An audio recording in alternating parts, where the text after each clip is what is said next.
Another Frosty one. Newly Purnell, Wall Street Journal. Elon Musk's Twitter has reinstated several Hindu nationalist accounts that were popular in India.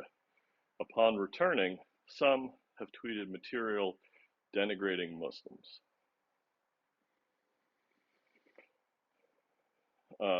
Obviously related to the story from earlier this week, wherein researchers found some correlation between hate speech on Twitter and acts of physical violence directed at members of the LGBTQ community and Jewish people. Therefore, I don't know that there's a whole lot new to say.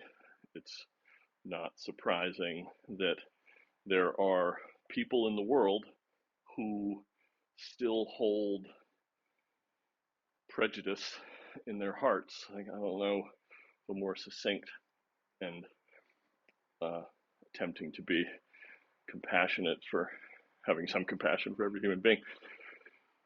When you give those people access to the platform, you're likely to hear the expressions of those prejudices. And sadly, particularly as the Twitter file document dumps have shown, if this was missing or absent from the platform, which in this case it was, as those accounts had been banned or deactivated from Twitter before Elon took ownership of the company, it's because of an intentional decision on the part of the people who were running Twitter before Elon. You have to find a way to separate the notion that there are people in the world who have these ideas that they want to express, however grotesque or backward they may be, from the idea that they should or shouldn't have access to a platform which enables them to express those things. And I just continue to come down on the side of they ought to have a platform, if only so that over admittedly a very uncomfortably long time scale, their points of view, their ideas are shown to be without merit. That is, for my money, what Elon's attempting to do.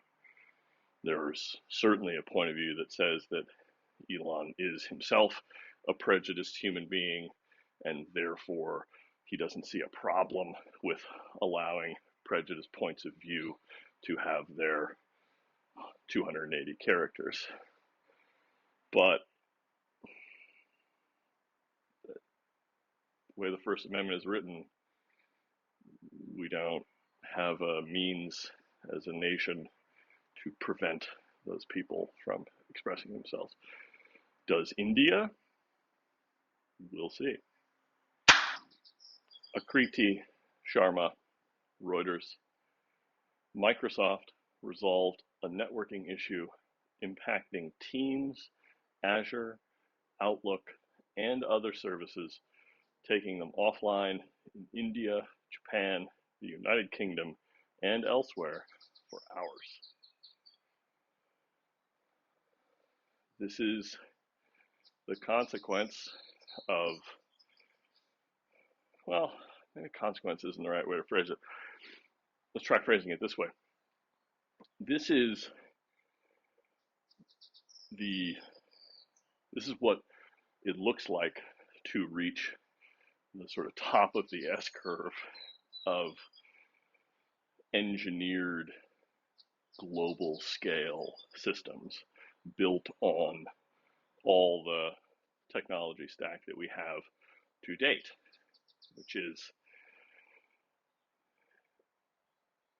the machinery that provides all of those services, not just for individual groups, but for entire nation states,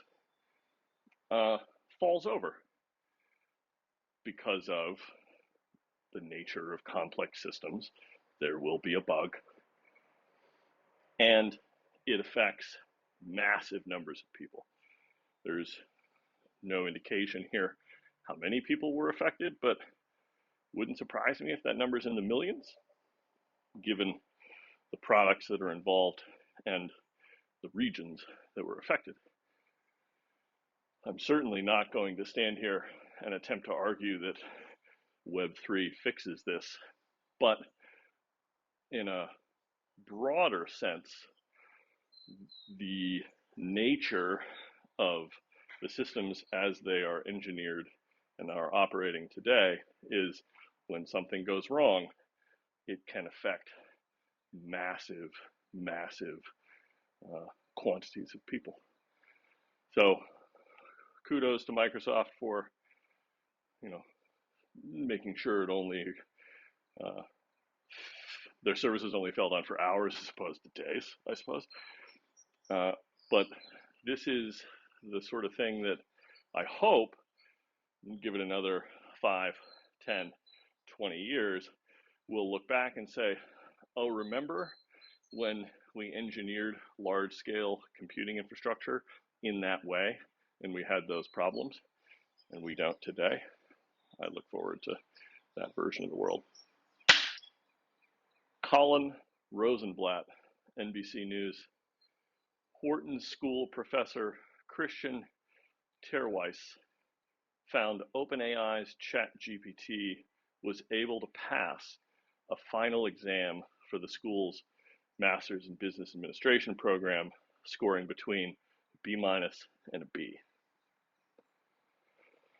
This seems to be the ChatGPT demo du jour, at least for the last few days. My feed is showing not just the MBA program, but some medical school examinations. I can't help but look at this and see not the remarkable capability of ChatGPT, but the relative thinness of the entrance exam for an MBA program. I've never seen the entrance exam for this program.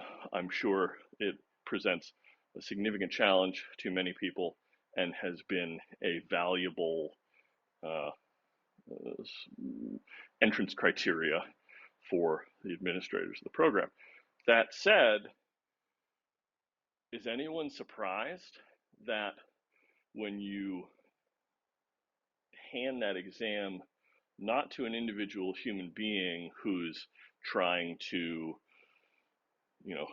live a life inside of their own mind and maintain relationships and other social engagements, and, again, broadly speaking, has other things they do with their time and energy, instead to hand it to a machine that has, by comparison, limitless memory and recall, perfect recall. Is anyone surprised that it could pass this exam? I mean, it's cute. It makes for a great headline for NBC News to say, holy cow, the AIs are so smart. But is that the measure of smart? Yes, this story is about an MBA program, but let's talk about a medical school examination. If the machine can prove that it can pass the medical exam, does that, that does nothing to prove that it's capable of dispensing medical advice. if all we had to do was ask people to take these exams and then bang, you're capable of doing this thing. I just think that shows the inadequacies of exams as a method for ensuring that human beings are skilled in the particular set of ways that we ask them to be. But what do I know? I don't have an MBA.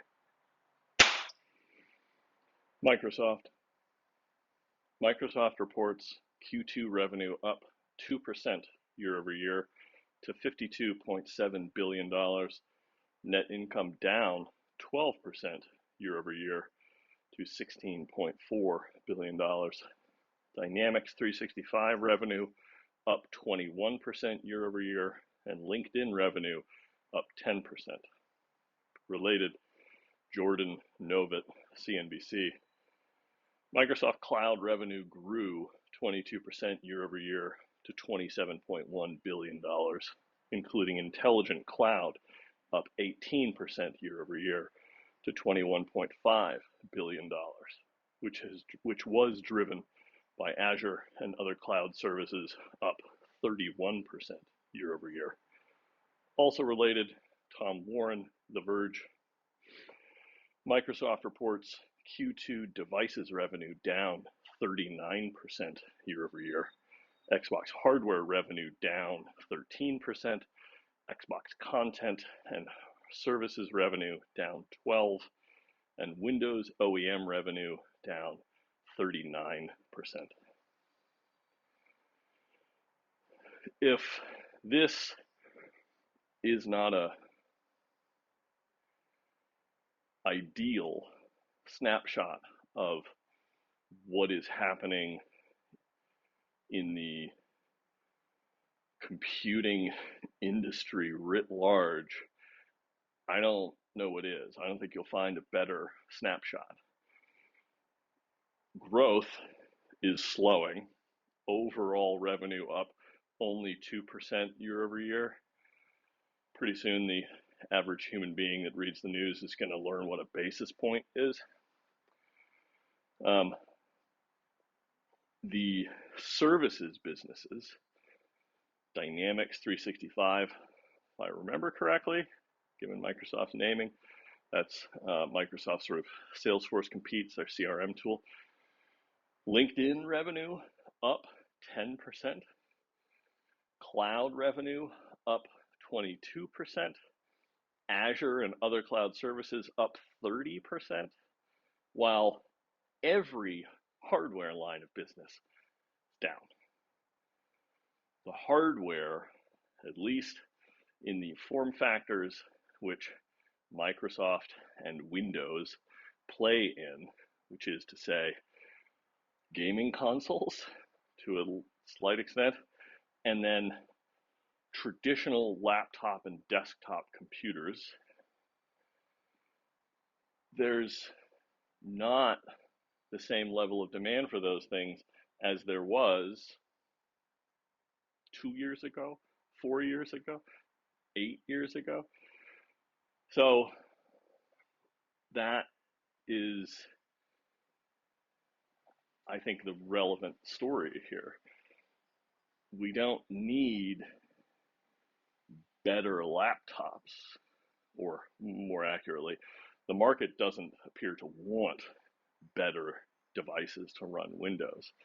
What it wants are the services that can be exposed to what, if we look at Apple's quarterly earnings, which I'm sure are right around the corner, are the more popular form factors, which is to say smartphones, tablets, those sorts of things.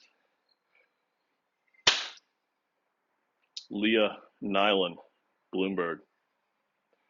The DOJ sues Google, joined by California and 7 other U.S. states, calling for the breakup of its ad tech business that allegedly monopolizes the United States ad market. Related, Casey Newton, platformer. The U.S. Department of Justice's case against Google could succeed due to being rooted in real harms and a prime example of market consolidation resulting in overcharged customers. Okay, not on my bingo card, which, as always, to me feels like a blind spot in my understanding of the industry landscape. Is Google's ad business the 800-pound gorilla, and therefore is it possible to argue that it monopolizes the market and suppresses competition? Yeah, I'd say that's a fairly straightforward argument to make. The two counter aspect, or two elements of the counter argument, at least the one that I would make, not being an attorney, just being a dude in a garage. Number one, while Google operates a majority, they take, I'm sure, the lion's share of the advertising revenue from the US market, there are any number of other offerings in the market where advertisers can spend money to get placement in front of users. And they range in all manner of sizes, from YouTube, which admittedly is an alphabet business and has effectively, well, many would say has effectively no competition, but then the very next example that pops to mind is TikTok. Can you buy ad space on TikTok? I don't know. I don't think so. If you could, you'd be doing business with an entity that to date has behaved as a complete black box. So if you were an advertiser, do you want to spend your money with that total black box, or do you want to spend your money with the one where they have some semblance of attempting to be a good citizen in the marketplace? But Instagram is another example. Twitter is another example. There are a number of other places where you could choose to spend advertising dollars. The second piece of my hypothetical counterargument speaks directly to what Casey Newton put into their headline, which is surprising to me because I would think that Newton is more intelligent than this. Overcharged customers is the same just tired metric. It's the same thing that, yes, current US antitrust law does hang most of its veracity on. You can demonstrate that something is a monopoly if one of the end results is that Americans are paying more than they would otherwise have to pay if there were alternatives in the market. Problem there is everybody gives everything away for free. Gmail's free. YouTube's free. Like, I'm going to push another 5 gigabytes of video content into YouTube's data centers today, and they're not going to charge me a dime to do it. So how do you make the case that if there were a competitor to YouTube, that I would be advantaged if the way you measure my advantage or disadvantage is how much money I spend? So I'd be shocked if Casey hangs their entire argument on the notion that advertisers are being overcharged, whereas the much more, I think, the argument that's got more legs, if it doesn't have teeth relative to the letter of antitrust law in the United States, is there's no competition, which means there's only one way of doing business. That does represent a problem, I suppose, in the market. But again, see the previous point, given all of the other places where people go to get information on the internet, and therefore places where they may be exposed to advertising, I'll be interested to see how exactly the Department of Justice and the 7 other US states that have joined the suit, how they address that aspect of, asserting that Google should break up its businesses. Joe Rosignol, Mac Rumors. Apple's new 256 gigabyte Mac Mini with M2 and 512 gigabyte 14-inch MacBook Pro with M2 Pro have slower SSD read and write speeds than M1 models due to fewer NAND chips. I mean, who cares? Like, somebody somewhere, I suppose, is sweating every $50 that goes into the purchase price of their new Mac. And given that there's such a review industrial complex for consumer electronics hardware, they now have the opportunity to understand exactly how much performance they're going to sacrifice in a certain subset of tasks that they might ask their machine to do, and that may steer them toward buying a more expensive SKU in order to get superior performance there. I worked in Apple stores a long time ago, and the buying advice that I gave to people then feels just as relevant now. And that is the following. Computing devices, like dogs and cats, age quicker than human beings do, right? Every year that you and I age, dog ages 7 years. That was the adage that I learned as a child.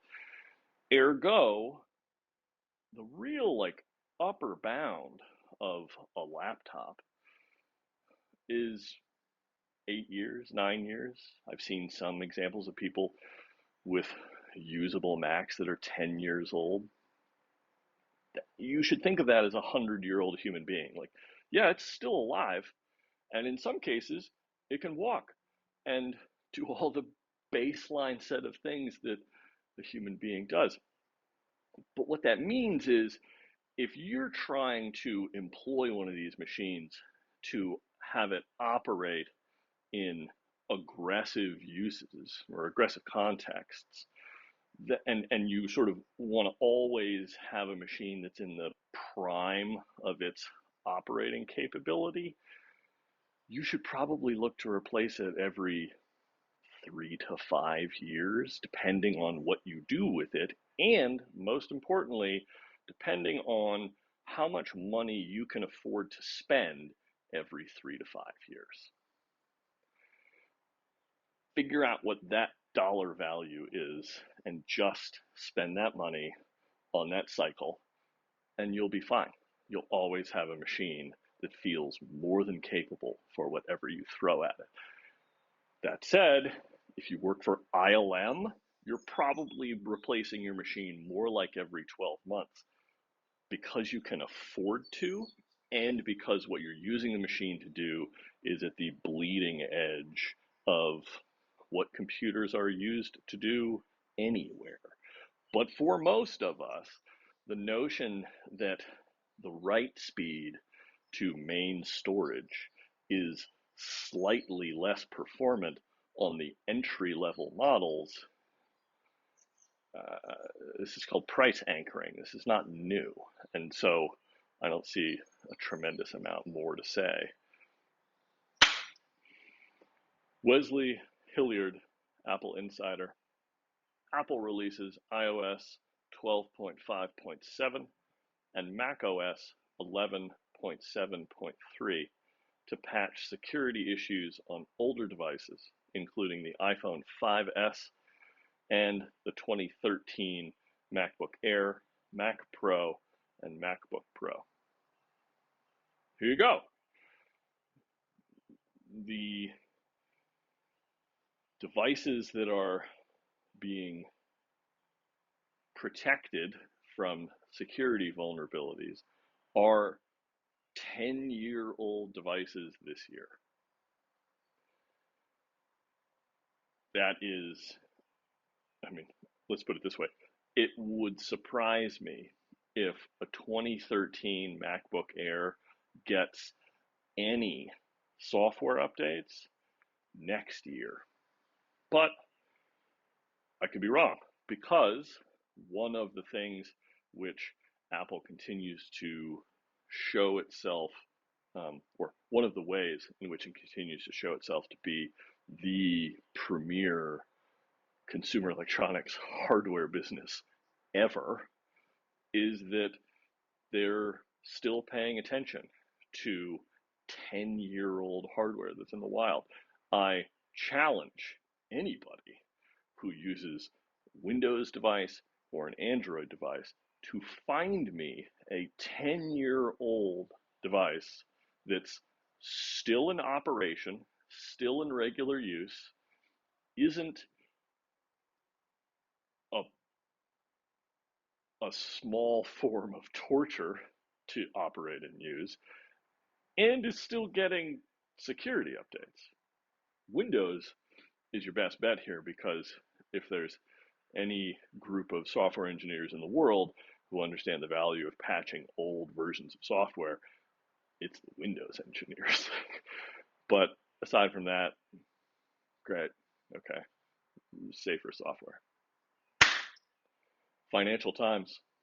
Sources: Mark Benioff's controversial acquisitions focus on growth over profits, celebrity relationships, and philanthropic pursuits have vexed shareholders.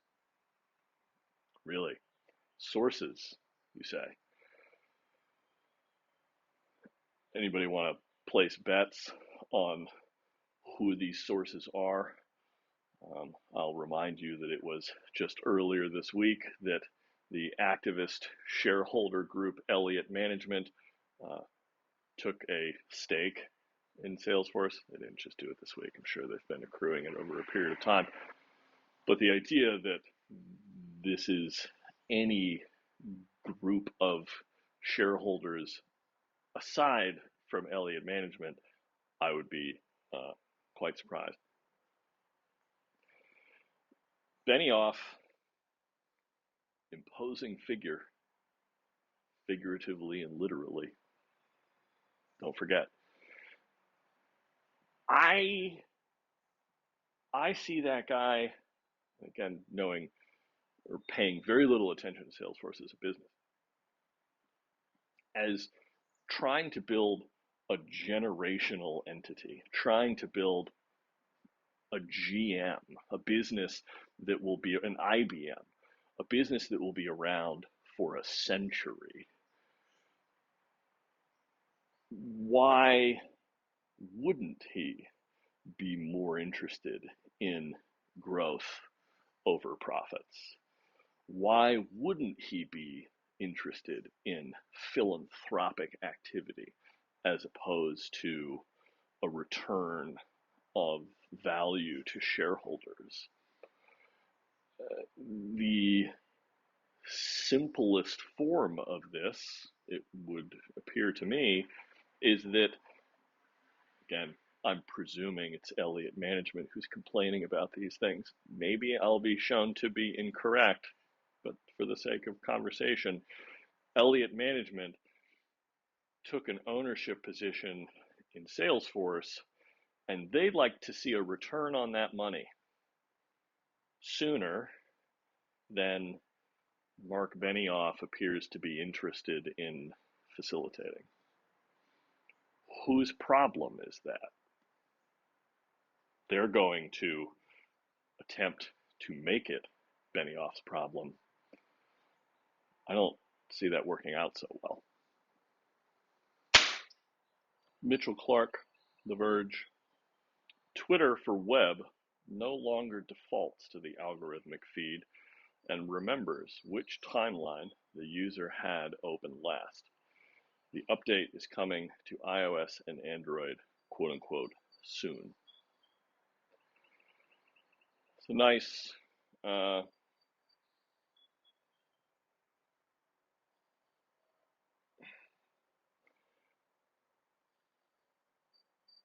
of the things that I think we ought to give some credit to Elon for, his ability or willingness to listen to some level of input from the users of Twitter and make changes quickly is one of them.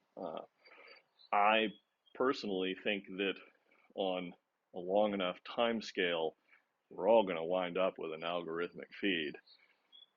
The issue here is that the knobs and switches that produce the algorithm are not exposed to the user. But if we can solve that, then I think everybody winds up with an algorithmic feed. Frankly, being able to switch the algorithm on and off, that's what you got here, right? This notion of I want to see a chronological feed versus an algorithmic feed, that's an algorithm, or that's an algorithmic choice that is one bit on or off. We need to get to a place where you have higher resolution, where you have more controls. What group of people are most important and should float to the top of the algorithmic feed for me as a user? I don't know. Probably people that I either individually mark off as worthwhile, or people that the system can observe I engage with most frequently, whatever. But the fact that you're going to have the ability to live in that old world of I don't have any algorithmic input and I simply have chronological feed, I can understand how that's appealing to some folks. For what it's worth, I just don't. I think that works for an older version of the world, and more to the point, I think chronological feeds make more sense when you have a different user interface and user experience attached to this fire hose of content. If you can envision a version of the world where a Twitter client looks more like an email client or an RSS reader, then chronological makes a tremendous amount of sense. But we don't live in that world today.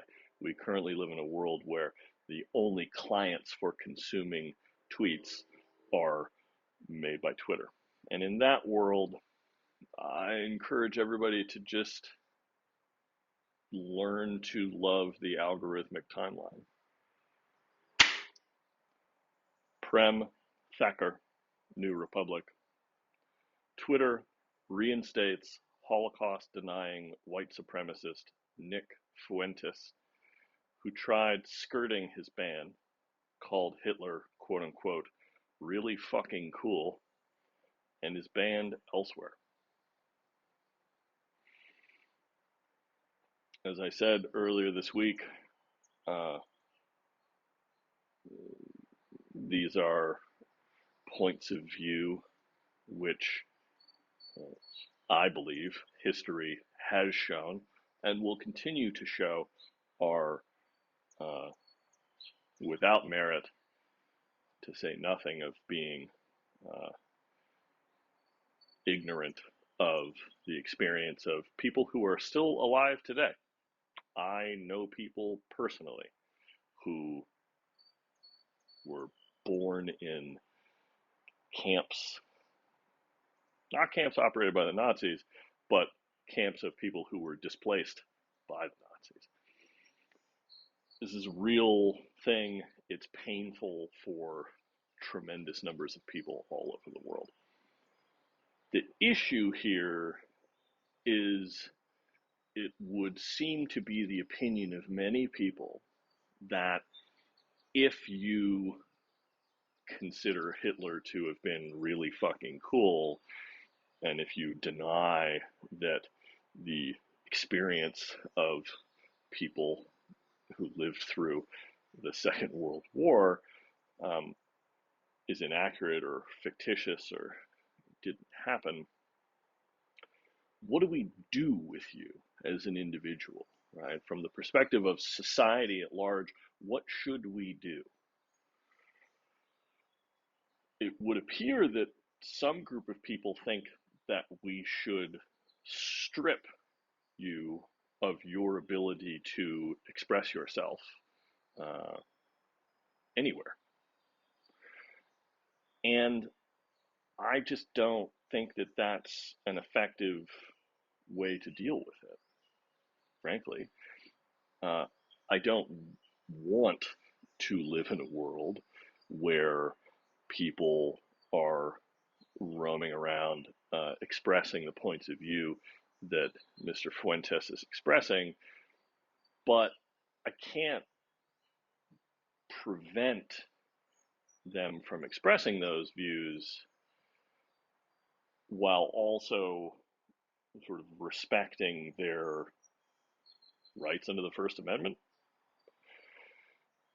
And that's a really difficult place. And again, I, as an individual, everybody's entitled to have their own point of view here, but as an individual, I come down on the side of that person's entitled to express themselves despite being wrong and hurtful to others in the course of expressing their points of view, and potentially dangerous by legitimizing that point of view by giving it more oxygen and sunlight, so to speak. But I think I would rather live in a world where those points of view are visible so that culture and society at large can deal with them rather than to hide them away, which is what you do when you ban them. It's not as though he stops expressing himself. He just doesn't express himself on Twitter or wherever else he's been banned. Anybody who's within earshot of Nick Fuentes, if he chooses to stand on the sidewalk with a poster board, is exposed to that point of view. By that rationale, we should take away his right to buy poster board and markers. We should take away his right to stand on the sidewalk. Like, I don't buy that. It's not the way we deal with things. The way we deal with something like this is we ensure with all of our collective effort that anyone who comes into contact with Mr. Fuentes' point of view also comes into contact with the preponderance of factual, observable reality that shows that he's wrong and that he's full of shit. And that's just continues to be where I come down on it. I don't know what else to say. Nate Langson, Bloomberg. After unofficial walkouts in 2022, hundreds of Amazon workers in a UK warehouse are striking, an unprecedented step in the country after 98% voted in favor. I'm not sure what part of this is unprecedented in the United Kingdom. Maybe there aren't a lot of walkouts amongst laborers. Unclear. The idea of workers in Amazon warehouses striking, yes, by all reporting over years, the conditions by which people are asked to work in Amazon fulfillment centers are not reasonable. And frankly, what other mechanism do those people have if they want to continue being employed by Amazon than to strike? I'll be interested to see whether we see more strikes in more Amazon facilities in other countries. Arjun Karpel, CNBC. Dutch chip equipment maker ASML reports Q4 sales up 29% year over year to 6.4 billion euro. 2022 net sales up 13% year over year to 21.1 billion euro, and forecasts 25% revenue growth in 2023. I've not heard of ASML before, but it's no surprise that a business which builds the equipment necessary to build chips, semiconductors, whatever you want to call them, is going like gangbusters these days. What I think is interesting here is, in my brain, this snaps to the story about the decline in traditional personal computer device sales. There has never been a greater demand for chips, and yet at the same time, the form factor, which has been the dominant one since the birth of the computing revolution in the early 80s, those devices people aren't buying in the same numbers that they used to. What does that say to me? You're going to see more chips in more devices than we have before, but that the primacy of a thing with a display that folds up that has a full QWERTY keyboard attached to it is behind us. I think we've passed peak laptop, if you will. Yogita Khatri, The Block. Gemini-owned NFT platform Nifty Gateways co-founders Duncan and Griffin Koch-Foster stepped down as Tyler and Cameron Winklevoss battle to save Gemini.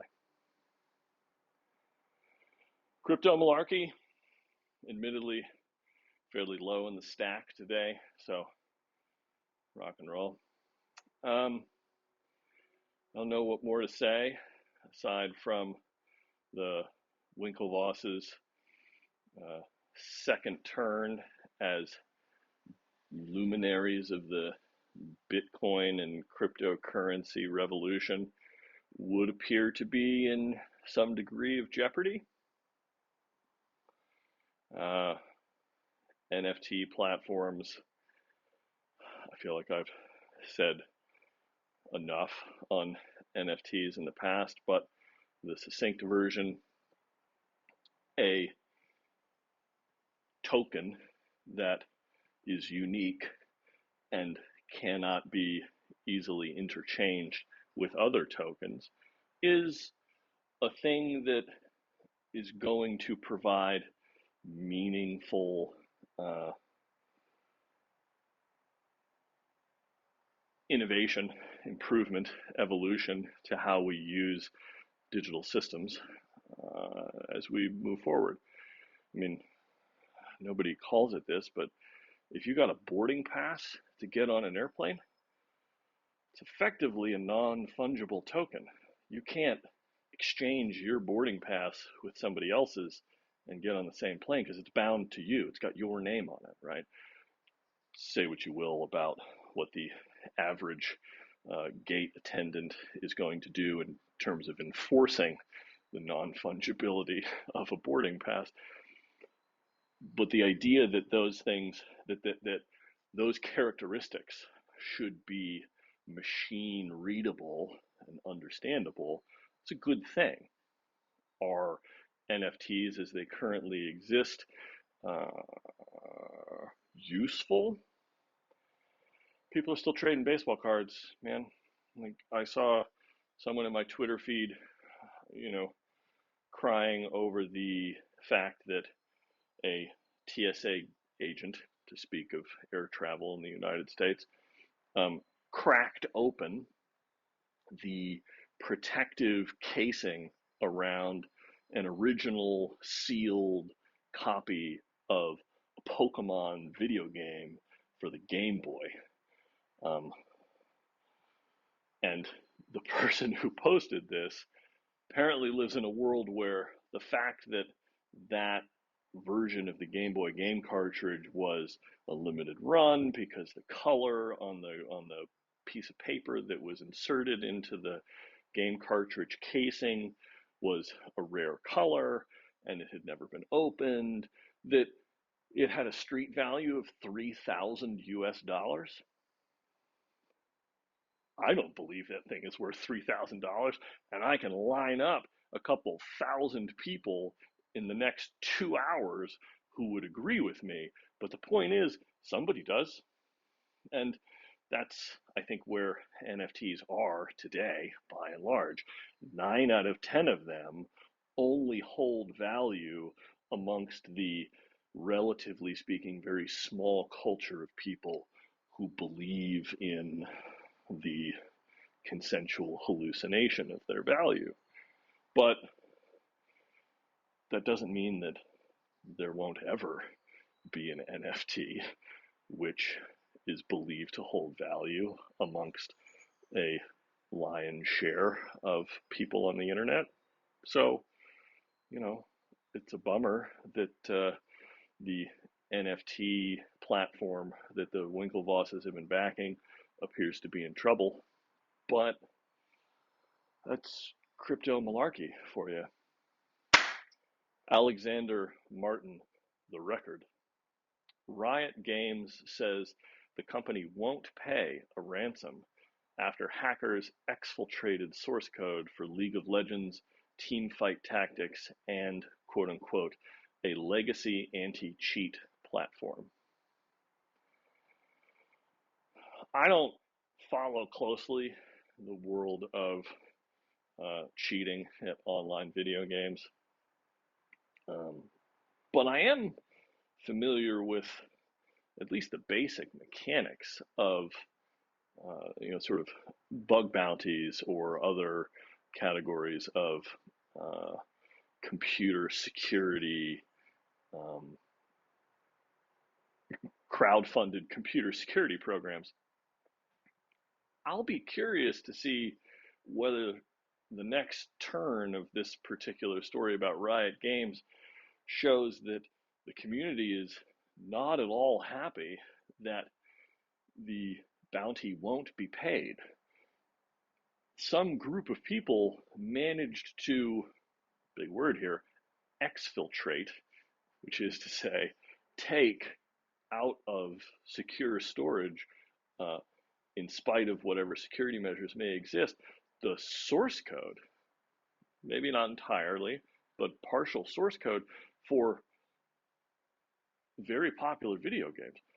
If that's not the definition of something that deserves a bounty, because the people who managed to steal it are attempting to play a sort of white hat version of the game and say, hey, we managed to poke holes in your security apparatus. We'd like to show you how we did it. That's worthy of some compensation, I would say. Federico Vitici, Mac Stories, a review of Ivory, a new Mastadon iOS app from Tapbots, maker of the now defunct Tweetbot. An inspired design, Tweetbot-like gestures, custom filters, and more. Without a doubt, one of the, I think, objective downsides of Elon taking over Twitter is we're entering into this period where if you want to use Twitter, you can only use the clients that Twitter the business produces. And Tweetbot for iOS devices was a great example of why this is a unfortunate strategic decision. It was in many ways a superior tool for interacting with Twitter. And so for the company to shift, frankly, as quickly as they have to providing a similar caliber of experience, apparently, to users of Mastodon's federated ecosystem, as opposed to Twitter's currently centralized one, is great for people who want to use Mastodon. All of the well-earned capabilities in the Tweetbot client, I hope most of them have made the transition into this Mastodon client. And for people who want to use Mastodon as their place to socialize, certainly go take a look at it. It's probably great. And as a piece of software, I just continue to believe that moving to a niche alternative is throwing the baby out with the bathwater. This is not to make any sort of argument that the official Twitter clients are on par with either Tweetbot or Twitterific from the Icon Factory crowd. Marcus Brownlee has used Flamingo as a Twitter client on Android for years and years and had nothing but great things to say about it. But the network is where the value lies for my money. And so the idea that you're going to have a comparable experience in a drastically different network of users, and that's going to suffice because you have a superior client for interacting with it, it's just not for me. But I will say I am optimistic that there will be things that Ivory delivers on for the Mastodon community and things that Tweetbot and Twitterific and Flamingo delivered on in the past for the Twitter community, which we can employ in the future, because personally, I don't believe that Twitter continues to exist exclusively as a first-party only platform, again, on a long enough time scale. Ron Miller, TechCrunch, Seattle-based DevZero, which offers tools to help developers build and test code in the cloud, raised a $5 million seed round and a $21 million Series A, and launches its platform. Unclear whether it announced both of these rounds of funding and the launch of its platform today. Probably not accurate. It's probably more accurate is that platform launched today, and TechCrunch is attempting to illustrate that they have $26 million in runway to prove whether or not they can be a going concern. I'm not a software developer. I don't have a tremendous amount to say on this front. I will say, what's up, mailman? Rock and roll. Thank you. That this is an area where I personally think the advancements in large language models like ChatGPT is going to find the best early application. The examples that have floated around of ChatGPT's output, which I have seen that are most interesting, are the ones where you can provide a prompt for authoring a piece of code that performs a given function. Now, there are, I'm sure, no limit to the number of examples where this is something that's done and yet the code turns out to have inaccuracies. Surprise, surprise. But those issues can become resolved either through, more effective software test engineering or other means. And I think what we're likely to wind up with on balance from businesses like DevZero and others, I'm sure, is that writing software becomes more abstracted, and the human being who engineers the software is less required to, if you will, handwrite code. Maybe that's what DevZero is offering. I don't know, but that's the area where I hope to see the greatest sort of low-hanging fruit picked from advancements like what OpenAI has brought to the world. Isabel Busquet, Wall Street Journal. Whirlpool and LG say only around 50% of their smart appliances remain internet connected after purchase, hindering efforts to sell parts and subscriptions. This is an interesting story, if for no other reason than it allows me to remind everyone of the delightful Twitter account, which may or may not still be active, Internet of Shit. Connecting devices to the internet which don't immediately appear to require a connection to the internet in order to provide the utility for which most people purchase them,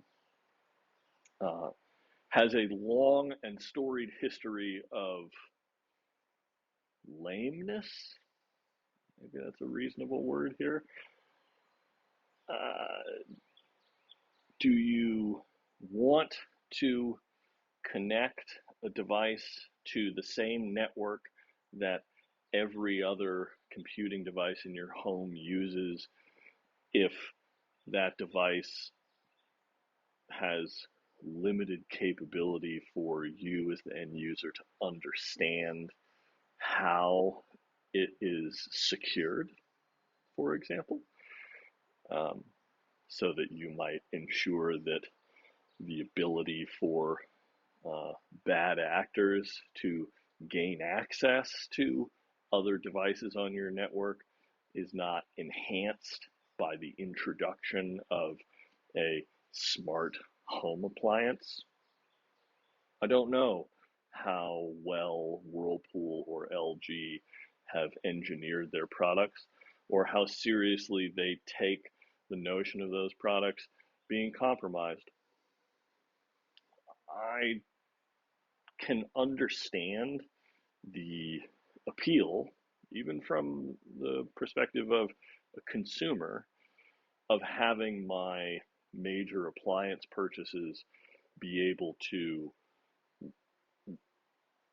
warn me when their parts fail or when they may require some form of service, and maybe being connected to the network makes that easier to do.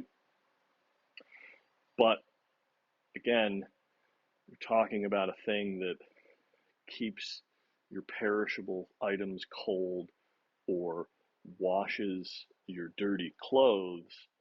It's just not clear that those jobs are better done by connecting those devices to the internet.